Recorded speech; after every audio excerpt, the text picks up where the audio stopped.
right. Hey everyone, how are you guys doing? Again, we just want to remind you guys that, Becky and I, we're doing a little series where first we were thinking, we're calling it Beyond Brian Becky, but they were like, that's not really beyond. So we're like, well, maybe it's beside Brian and Becky. We're trying to throw all three B's in there. Basically, in short, you guys get to hear from Becky and I all the time. And, we just thought it'd be really fun just to try to get some new faces in here, to see some, just to hear some new perspectives from around our team. And so here we have James and Lisa Dougherty. Hi. And they are our supervisors. They serve as co-national directors of OMF US. And we're just so excited to have them just to share a little bit about their story and kind of what they're seeing, some stories that they are really impactful to them. Just as a quick reminder as well, as many of you guys know, and you guys have been praying for us, we are in a season of focused partnership development. So just again, the two asks that we've been asking for. First one is prayer. You can be praying for us really intentionally, and also you can be advocating for us. If there's ways that we could potentially have a conversation with your small group or your church, we would just totally welcome any kind of interaction like that. But with that being said, we'll get to James and Lisa here. Instead of sharing your guys' mission story, I thought we're leaders within OMF, and we don't get here by ourselves. And we stand on so many shoulders, and we've been shaped by so many different people in some really crucial seasons throughout our life. And so I just love to hear just who's been a really just impactful person in your guys' missions journey, and what was that kind of season like there? I mean, there's too many to list. Like when we start to think about kind of everyone who's invested in us, it's just overwhelming. We just feel so humbled about those who've given so much to help us grow, taught us about family and life and ministry and our relationship with Jesus, and it's just incredible. I think one that I would highlight, one story that really comes to mind, I often will remind people that I feel like I was the least likely person to come in and start to serve with OMF. So when I finished college, right out of college, I'd actually trained as an aircraft mechanic, and I had a heart for missions. I was interested in missions, and actually I wanted to do mission aviation. That was kind of where I was headed and going that way and everything. But I did not fit. I should not have come and started to serve at OMF when you look at it. So if you look at me at that time, not only just the immaturity of being 21 and everything in there, but sorry, 21-year-olds. We like 21-year-olds, but there's some growing that needs to happen. At least it certainly did for me. But also, I wasn't clear about the church as God's plan for the world. I had a lot that I was wrestling with in that. I couldn't have told you about the spiritual needs of East Asia's peoples. That was kind of a big journey for me. I came in and joined our mobilization team here. It took me 8 months to understand even how to express what mobilization was, which I'm sure Brian has shared with all of you guys about mobilization. Like that was a really slow thing for me. And then I think the biggest thing was I wasn't sure that I was safe to serve people. I wanted to work with machines. That was sort of my kind of aptitude and gifting, and I didn't know that God could use me in the lives of people in a healthy way. And so Mark, who kind of gave me a vision, brought me into OMF, brought me onto his team, and just started to invest in me and saw like the strengths and gifts that I had and really wanted to affirm those and see those used in ministry, but then was also willing to work on the weaknesses and sort of journey with me and help me grow and learn and develop in that. It was an incredible gift that he was able to do that. And so that's just one example, but I think that's really shaped us in a huge way. It makes us want to be able to kind of be Mark, for the next person in their journey. Like there's almost that idea of someone saw potential and saw beyond what what we were showing up to, and it took that time and effort and just investment. I love that so much. I appreciate that. Thanks. Well, the second question I had for you guys, as Becky and I, as we've been thinking about this season of partnership development, we kind of we've been thinking about how we're like, there was a season where we're like, do we have to do this? It's such a sacrifice. I don't want to do this, and there's maybe so many easier routes to do. But when we really sit down and we really just believe that who God is and what He's called us to do, and in light of just thinking through Easter, just this idea of sacrifice, it becomes something that kind of normalizes and even dims in some ways. And but yeah, I mean, I just love to kind of hear from you guys, just throughout your guys' tenure, throughout OMF, serving overseas, perhaps serving here on the home side. You guys have seen so many different examples of people sacrificing, but maybe in their eyes, they're like, well, this is just my response to who God is, kind of thing. Maybe I'd just love to hear, is there a story or two of sacrifice that maybe, that's just really been impactful for you guys? Yeah. I mean, it's such an interesting idea of sacrifice, because I think that looks different for every person, because God calls us to give up things in a different way. And I think it's really easy for us to compare, like, how much are you sacrificing versus me, but I don't think that's really helpful. But just thinking about what God has called us to give up to be a part of this ministry, it's probably very different than what most people would think. We lived in Asia for about 10 years. We had our kids there, and then we were moved back here to the U.S., and I think a sacrifice we made was actually moving from Asia to the U.S. And I think especially thinking about our kids and their experience, and just wanting them to have that cross-cultural experience, and just be exposed to so many other worldviews, and just there was such a richness there. And then for us to like move back to the suburbs of the U.S., this is not the what we we're imagining for our kids. And so I think that was, in one sense, a sacrifice that we made. But it's probably not like what other people experience, right? In the sacrifices, or how they see that. So it's such a personal thing, because you're right, Brian, God is calling, He sees what's in our heart and what we don't want to give up, and He calls us to that, right? So, yeah, it's just the idea that He has these, so it's the blue pill, the red pill kind of thing, but at the same time you kind of step back and you're like, in the moment it feels like sacrifice, and when you step into it, there's something rewarding that God does in the midst of that, knowing how hard it is to maybe step into whatever that is. I think so. Thanks. The last question I had for you guys, just many of you guys were a part of my time at AACF, which is Asian American Christian Fellowship, a Christian ministry on campuses. If you guys aren't familiar, we had this really common saying whenever we get up to do announcements, we'd be like, reminder, AACF, we are not a church, but we do encourage you to get to a church and belong to a church. And just really emphasizing the idea of what a parachurch organization is, and how these different nonprofits or these different fellowships kind of fit into the larger picture of the church. Likewise, OMF, well, our tax status, we are a church, but we aren't a church in that sense there.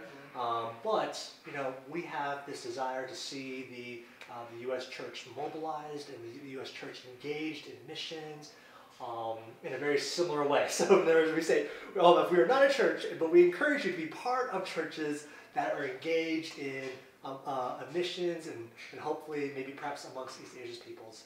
I'd love to hear you guys. As you guys moved back, what, 7 years? 6 years? 6 years. 6 years. And coming back here, and I know you guys, one thing I really appreciate about you guys is just your emphasis on learning, and just the rapid rate of learning too, all throughout your guys' leadership, and specifically around our audience and who we get to serve, and understanding them really, really well. I just really love to hear what are maybe one or two things that you guys are seeing as you have come back and spent time learning in the church, and you say, what, here's how we're going to position OMF, our ministries, our offerings, in order to better serve the church. Yeah, I think you said that so well, Brian. It's ironic in some ways, it's kind of interesting thinking about our fellowship as OMF. We're not the church, but we're all about the church. Yes, you know, our role is to come alongside, you know, churches and their missions, sending and supporting and prayer and investment and everything. And then on the flip side, it's all about church and mission movements. That's among East Asia's peoples. That's sort of where we're headed with everything. But again, that's not us. That's the sort of thing that we're sort of supporting, feeding into, trying to partner with and serve. But we never want to get confused that we're sort of the church in the middle of that. You're right. When we came back 6 years ago, it was really interesting. We had been in Asia for a significant period of time, and we sort of fell out of touch actually with the church in the U.S. That was sort of one of our big sort of prayers coming in was, okay, God, we need to get up to speed quickly. And I'll admit in that we even sort of prayed and said, God, could you please give us a calm sort of couple of years? And I don't know if people put the timing together, but we sort of started in 2019, and 2020, it seemed like a kind of calm time for the church in the U.S. I can't remember anything that was going on. So anyway, it really kind of forced us into some rapid learning and working in there. I think things that we see right now, I think a couple of things that encourage us. Of course, we're encouraged with churches that really just have a heart for the nations. That's sort of, you know, where we're most active. That's where we're partnering and loving that. And there's all the sort of traditional ways in that. There's churches that are, you know, sort of investing, casting a vision to everyone in their congregation, in their community, sending out long-term missionaries, sending people overseas. All that's great. We love partnering in that. But I think one of the things that is encouraging us most right now is we are seeing more and more churches in the U.S. that are really recognizing that God's brought the world into their neighborhood, and they're sort of looking around and going, whoa, how come all of these people from whatever country are now, like, they're living in this apartment block or community or next door, or we sort of see them everywhere in there. Or Lisa's commented, you know, how often when we're in Costco now and we hear Mandarin, you know, and it's just, you know, just sort of realizing that God has brought the nations. And it's really encouraging how many churches are really intentionally looking at that and recognizing that. They're not sort of feeding into sort of whatever political debates are going on or whatever, but really just have a heart to love their neighbors well and say, hey, God, you brought our global neighbors here. And so that's a huge part of what we're trying to do in OMF right now, is to be ready to be good partners in that space, because it's not easy. It's not easy to recognize God has brought the nations here, but now we still have this awkwardness. Like, I don't speak the language, and I'm sort of afraid of saying the wrong thing and causing cultural offense and everything else. And so we're really working as the OMF team, how can we come alongside and to be encouraging churches and helping them sort of take the steps, have the courage to sort of start to be there, start to be friendly, engage, recognize the needs, and then eventually work towards that same vision, particularly for East Asian peoples in the U.S. to be working towards church and mission movements right here in the nearly 20 million East Asian peoples here in the U.S. So that to us is really exciting, really challenging, but we love it. We love getting to kind of work in that space and see what we can do. Yeah, that's awesome. Appreciate that. Well, first of all, just thank you guys just for your guys' time. I hope you guys have had a good time just kind of getting to know James and Lisa, get to hear, beyond Brian and Becky, or beside Brian and Becky. But as we kind of wrap up here, maybe just as a fun little question for you guys, what's something you guys are, reading, listening to, a book, a podcast that you would just say, hey, random listeners, not random listeners, but these are people that obviously love and support us. But is there something you guys are just learning that you can pass along to many of our friends and family over here? Well, this maybe is less fun, but more life transforming. But what I spent the last maybe 6 months was working through the Bible Project's Sermon on the Mount podcast, which is a lot of time investment, but it's just really great to be reminded Jesus' message to the people who are following him when he originally said those words, just an upside down kingdom, right? Different mindset. And I think those words are so true for us today and thinking about things differently. So if you're willing to put in the time, that's my recommendation. I love it. Cool. Well, again, if you guys want to reach out to either myself or to Becky, you guys know how to reach us through email, Facebook, or you can call, text us, kind of thing as well.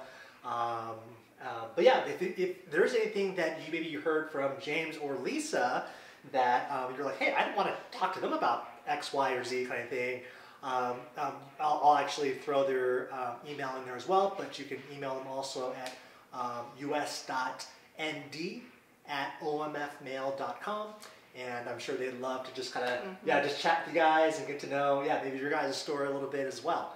But yeah, with that being said, is there anything else that you guys want to I'll give you guys an open little space if you guys like to share or Well, Brian, if it's okay, I know this is supposed to be beyond Brian and Becky or beside Brian and Becky, but we can't pass up the opportunity. I want to do about Brian and Becky for just a minute. Doesn't start with a B. Oh yeah, about Brian and Becky. Apostrophe about. I love it. Well, I just So for you guys as Brian and Becky's partners, I think just a couple of things to encourage you and share with you.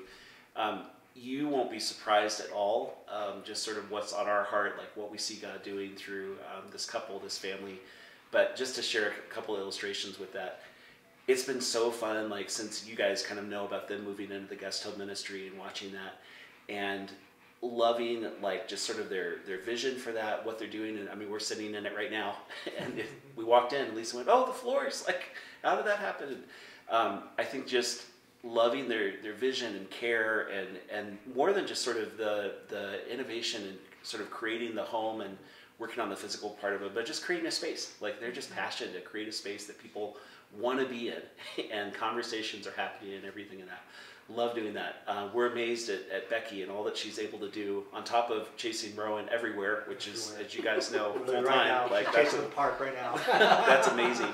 But also to invest in this guest home ministry and carry that's incredible. And then, as Brian stepped into the vice president for mobilization role in the last little bit, every time one of our leaders kind of moves into a new leadership role, a new thing in there, our prayer and hope is always sort of for like, God, give them like an easy first year, like this kind of easy season. It has not been that. Brian's walked in and there's unusual things that happen and there's challenges that hit faster and all of that stuff. It's been so fun watching kind of Brian's innovation and creativity in that, his courage to step into hard places and hard conversations and that. And then especially I think for both Brian and Becky, what we love seeing God do through them, there's never a time where they're sort of satisfied with like, oh, this is the way it was done before, or this is sort of the status quo, or this is the basic framing. They are always looking for more. They're always ambitious for the kingdom and what God can do, and quick to challenge everybody in a good way to say, yeah, I know we've never tried it this way, but what if? What if God could do something in a new way? And so you guys know this already because you know them and you've seen God work through them in that, but just wanted to affirm this is what we get to see them doing through OMF's ministry and community all the time, and it's powerful. We really love it. So we just want to say thank you for being their partners. Thank you for being in them, being like investing in them in that. Your partnership with them is making such a huge impact in the kingdom, and we get to see that all the time. And so, sorry to steal your podcast here, Brian, but these are things we want to share. So, well, that's a new one there, about Brian and Becky as well. About Brian and Becky, I love it. Cool. Well, thank you guys so much just for listening and for praying with us and journeying with us. I haven't shared this yet, but Becky and I were hoping to take a little trip out to the Bay Area, hopefully the end of May, early June. So if you guys are in the area, we'd love to try to connect. But yeah, we'll share some more details when we know more. With that being said, thanks again, James and Lisa. Yeah. Thanks for letting us thank you as well. We'll see you. Bye. Bye.